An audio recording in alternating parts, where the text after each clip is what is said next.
test is in 4 parts: Part 1, Part 2, Part 3, and Part 4. Now look at Part 1. Part 1. You will hear a tourist asking for information at a tourist office.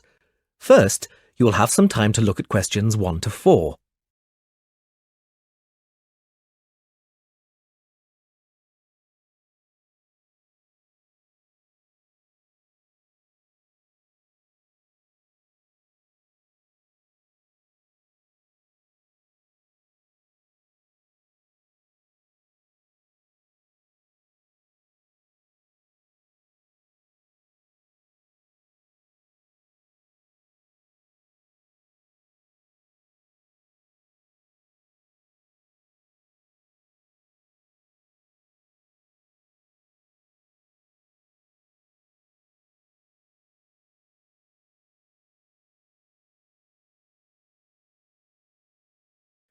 Now we shall begin.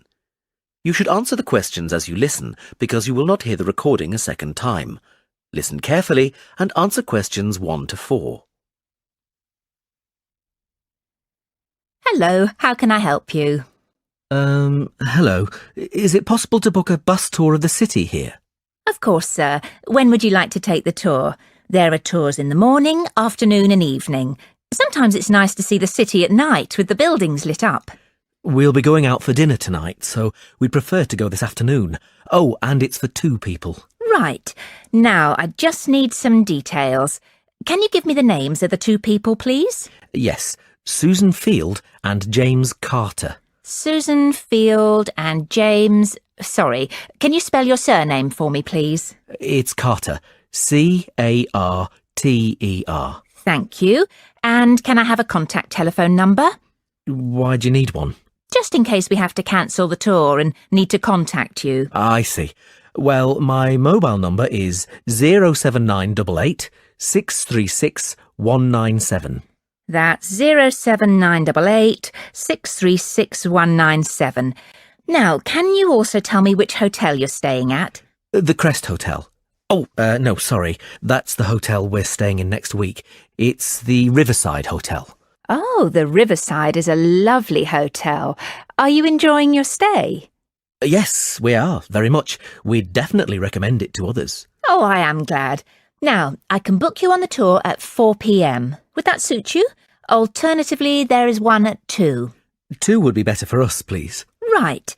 That's booked for you, sir. 2 people at 2 p.m. today, August the 14th. You pay the bus driver when you get on, and it's £4 per person. Thank you very much. Before you hear the rest of the conversation, you have some time to look at questions 5 to 10.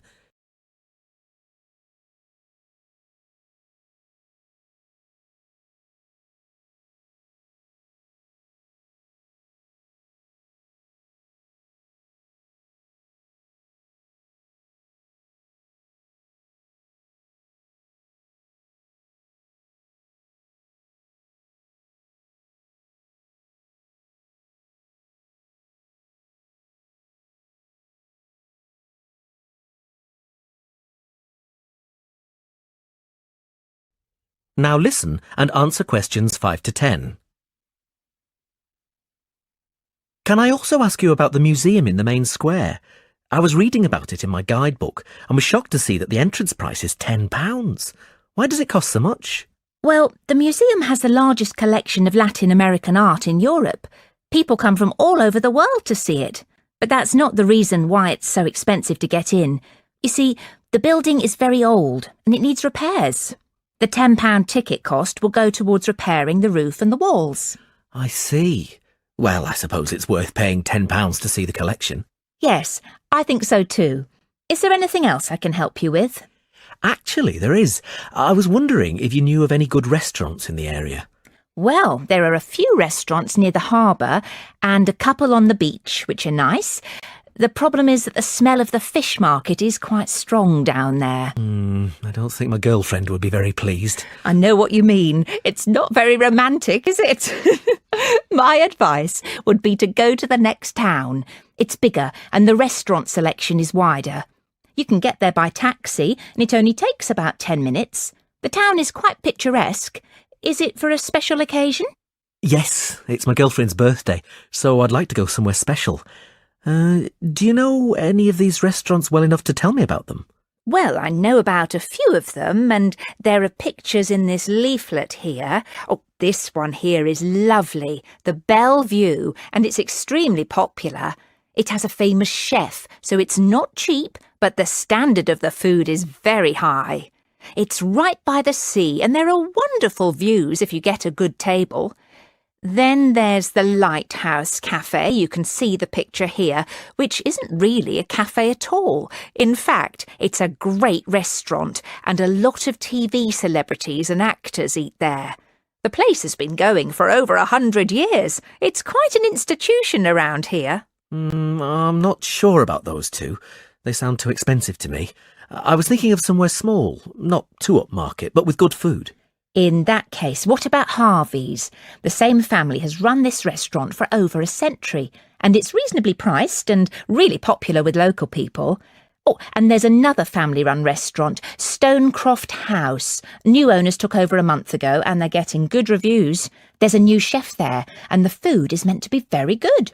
This leaflet has the contact details for all the restaurants, so you can just call them if you'd like to book a table. Great, thanks. You've been very helpful.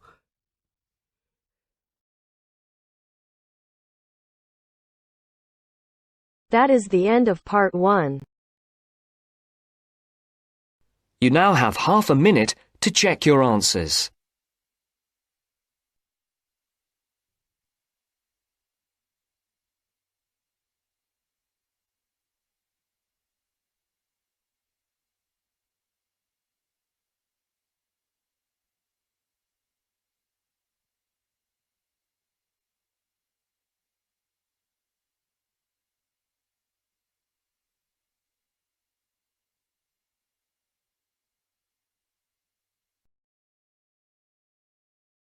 Now turns to part 2.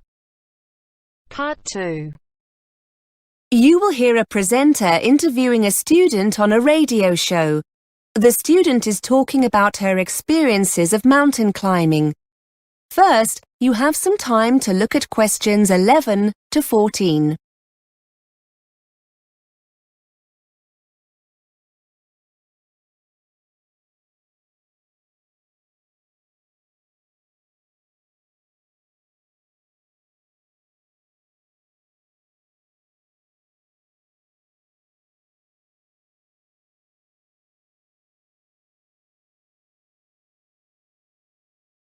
Now listen and answer questions 11 to 14. Welcome back to BURS, your independent student union radio station. We're looking at some of the incredible feats one or two of you have been up to during your summer break. I'm with Catherine, who's going to tell us about her successful climb of one of the most iconic mountains in the world, Mont Blanc. Catherine, tell us a little about your achievement. Well, actually, it was the second time I've reached the summit. The first was in 2007, the year before I came to university. People are often surprised to hear how popular the mountain is with climbers. I've read somewhere over 30,000 people attempt the climb each year, and around 200 people a day summit during the summer season, so it's very crowded up there. Unfortunately, it's also potentially very dangerous. In July 2007, the months before I did my first climb, the death toll reached 30, mainly due to bad weather conditions. The sheer number of people can cause falling rocks, which only adds to the danger. Before you hear more of the interview, you have some time to look at questions 15 to 20.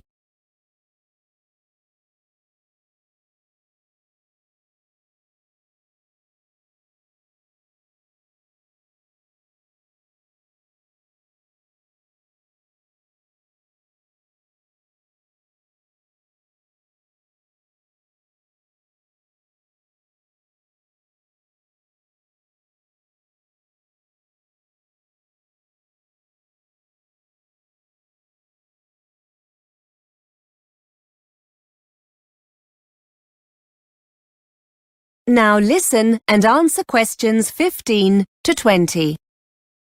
So why did you do the same climb twice? And was it easier the second time around? In many ways, they were totally different experiences. The first time I went as part of an organised group. There were about 20 of us, and we took 4 days to summit. It was much more of a sociable experience compared to the second climb. This year, I decided to go solo with just one overnight stop. I felt more confident having already summited once, and I wanted to face the challenge of being in control. Actually, you're never really alone. There are other climbers and groups around all the time, but I suppose being alone made me feel more intrepid. The first climb was quite difficult as the weather was very changeable, and we found ourselves climbing in very cold, windy conditions. We were in a group, so we offered each other encouragement, but it was still very difficult. The weather this time was wonderful. Plus, I also spent a few days beforehand in Chamonix and acclimatised myself more to the altitude. This certainly made it easier. You can achieve the same thing by climbing some of the smaller peaks in the area first, but I wanted a more leisurely start. It was fantastic. I thoroughly enjoyed it. Did your experiences on the first climb help you the second time around? I'm wondering if you have any useful advice for others planning on doing something similar. Well, because the climb's becoming so popular, I think people don't always give it the respect it deserves. And I'm not talking here about the physical condition you need to be in to take on a challenge like this, or having the right equipment. That goes without saying. I think what took me by surprise more than anything else was the extreme weather conditions, even in the summer. For those who want to summit in a single day or two, the climb will often start early in the morning, so you'll need to make sure you're wearing enough layers to protect yourself from the cold and wind. You'll be glad of this when you hit queues and find yourself standing around, waiting to move on. Then at the other extreme, around midday, you must make sure you're fully protected from the sun, or you're likely to get very badly burnt. Whether you climb alone, in a group, or with a guide, that will depend on your own experience. But however you decide to go, it's essential that you take your time and get used to the altitude. OK, many thanks for taking the time to come in and tell us all about it.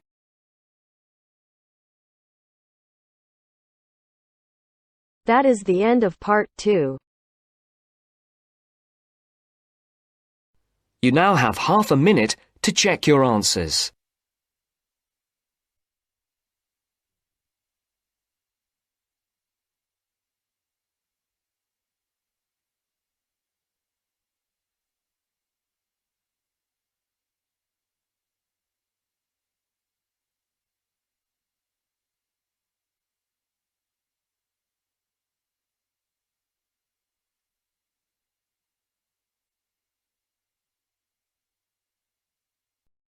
Now turns to part 3. Part 3. You will hear a talk about the Yellow Plaque Scheme in Sydney. First, you have some time to look at questions 21 to 26.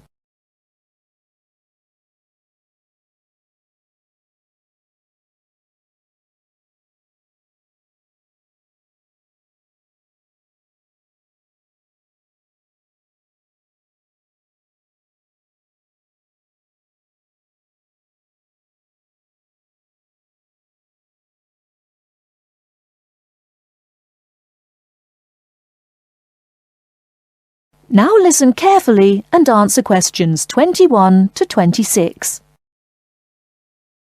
Thank you for coming along to the Cultural Sydney talk. I'm going to start by telling you about the Yellow Plaque Scheme, which has been running in Sydney for over 40 years and has been incredibly successful. When you're walking around the city, you'll see some buildings with a small round yellow plaque on them. If you take a closer look, you'll see the name and details of a famous person who lived in that very place. We have at present 130 plaques up in the city. The scheme has been great for tourism, but it was really started to raise awareness of the rich history of Sydney, both locally and nationally. And we think we've managed to do this. We also wanted to make people aware of the impressive list of important people who have lived in this city, and we've certainly achieved that. But that's not all. Although not part of our original aims, the scheme has also helped preserve some of the older and more important buildings in Sydney, because people now know that these buildings are a link to our past. Some of the buildings are actually over 180 years old, which for Australia is ancient. We actually think that this is where the scheme has achieved the most success, in raising the profile of our rich history. Of course, it has helped tourism, but not only that. Locals also walk around looking at the plaques. It has been really wonderful in highlighting our past. Some people are quite surprised to see who has lived here. Take Errol Flynn, for example. He was married in Sydney. We are planning on putting more plaques up, and a common question is how can people nominate a figure to be put on a plaque? It's quite a simple process. Applications can be downloaded from our website. If you want to nominate someone for a plaque, you just need the person's name, where they lived, and you need 3 signatures to approve your application. Our panel then checks that all the data you've submitted is correct, and hopefully, within a year, a new plaque will be erected. But you can't nominate just anyone. A plaque can only be given to a person who is famous and has achieved something out of the ordinary, like an important politician or world record-breaking sportsman, for example. We aim to have 50 new plaques up within the next 3 years, and we have plenty of funding to do so. Our funding comes from 3 sources: the local council, community donations, and the tourist board. Whereas in the past, the tourist board put in the majority of funding, now public donations count for 65% of all total funds. In fact, our funding is so healthy now, there are plans to expand the scheme. Before you hear the rest of the talk, you have some time to look at questions 27 to 30.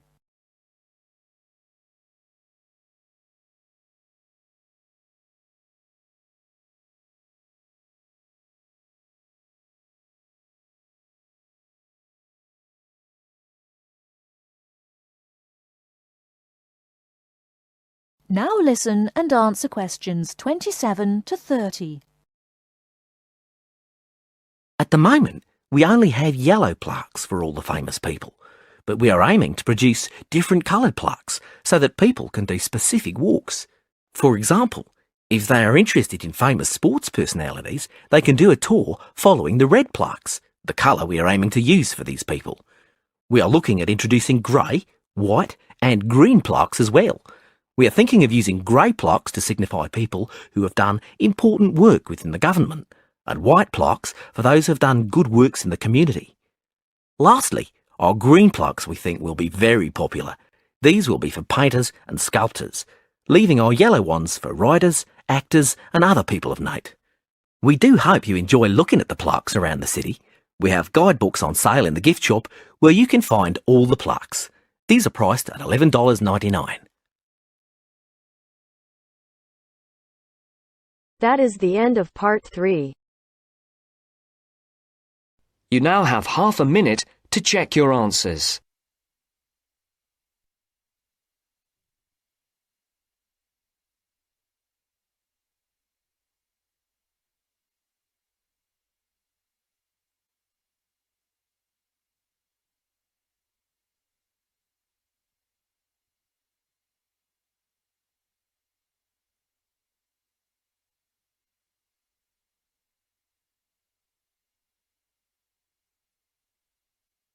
Now turns to part 4. Part 4. You are going to hear a lecturer giving a talk about work placements for psychology students. First, you have some time to look at questions 31 to 40.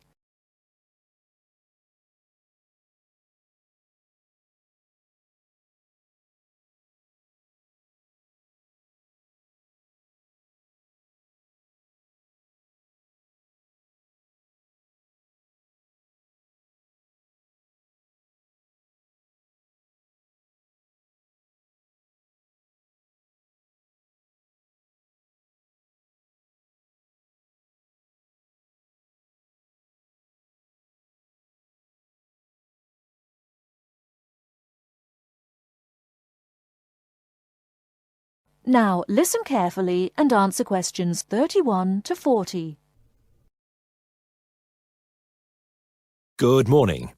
I'm here today to talk about the placement that's offered to all psychology students.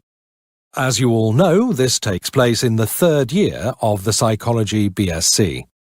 I'm here to explain a little about the placement and how the process works. A lot of preparation's involved in getting these placements right, so you need to be thinking about this now. Students taking up a placement year benefit immensely from the experience. To find decent employment in the field of psychology, the chances are you'll need to undertake some form of postgraduate training, such as one of our master's courses. These courses invariably demand experience in the field you intend to study.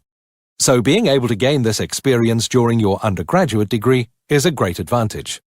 There's a lot to be gained from joining the scheme. Of course, it will help you identify the areas of psychology you may or may not be interested in.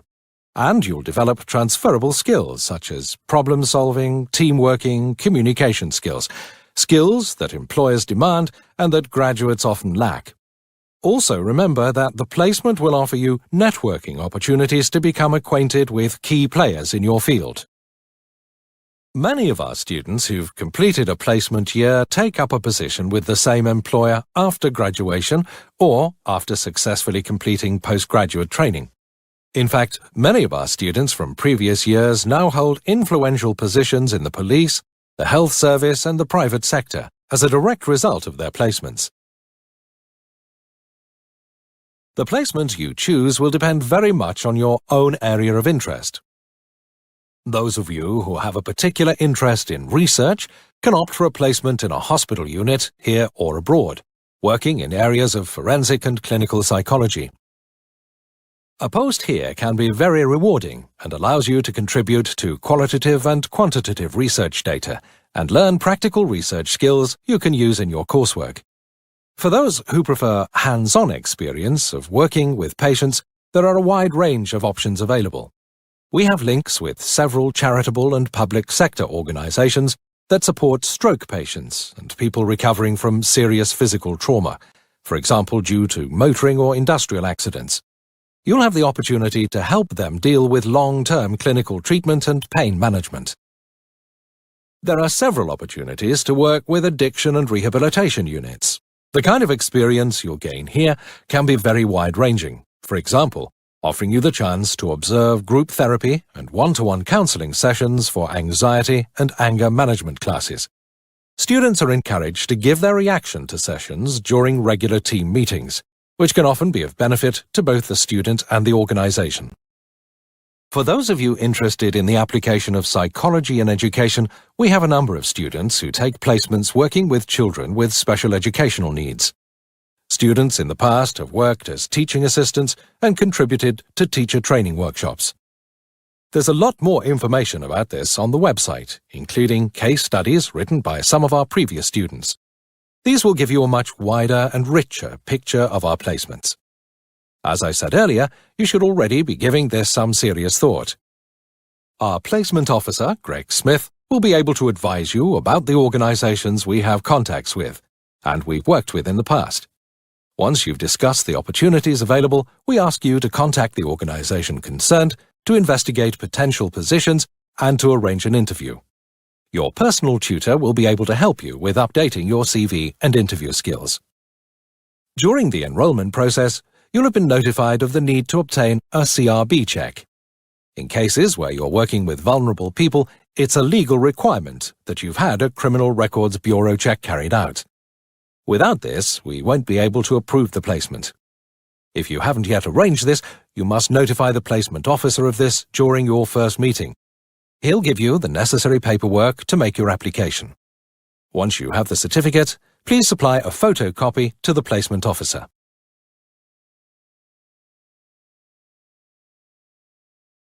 That is the end of part 4. You now have half a minute to check your answers.